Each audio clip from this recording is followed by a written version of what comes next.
দর্শক অলরেডি বেচা বিক্রি শুরু হয়ে গেছে কোরবানির গরু। বাজান এই গরুটা মনে করেন 1,15,000 গরু, এই গরু লাগে দেনা দেয়া রাগ কইরা আমি এটা দিছি 1,30,000। তারপর মনে করো যে এসব দাম কইছি 800 টাকা কেজি ফেলায় দাম কইছি, আর মানুষ খালি কয় 750, 650, 750। 1 লাখ কত টাকার গরু? 1,30,000। 1,30,000। এখন কত দিছেন আপনি? এটা আমি দিছি 1,30,000। হ্যাঁ কই দিছে আমরা 40। আচ্ছা আচ্ছা, এখন উনি কত চাচ্ছে? লাস্ট কত চাচ্ছে? লাস্ট 40 করে দিছি। 40 আমি কইছি আমি বেশি দাম নিয়ে আরতাম না, দিলে খালি নিমু না খাই যাইমি। মানে 1,30,000 নিলে 800 টাকা কেজি পড়ে। 800 টাকা কেজি করতে আমি লাভ করবো। আমার তো আচ্ছা আচ্ছা, কোরবানির জন্য বিক্রি করবেন? হ্যাঁ।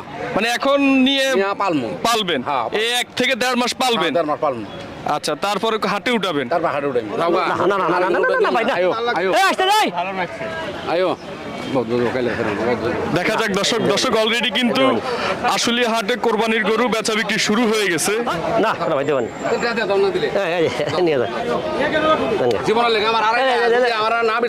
কিছুই নাই, কাকা চলে যান, কা রাগ করছেন নাকি?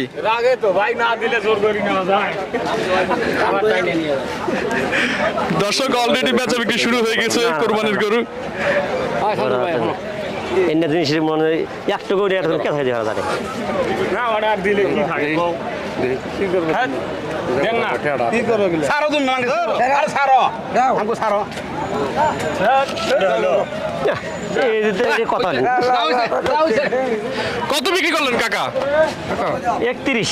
1,31,000 টাকায় খুবই সুন্দর একটি গরু বিক্রি হয়ে গেছে আশুলিয়া গরুর হাট থেকে।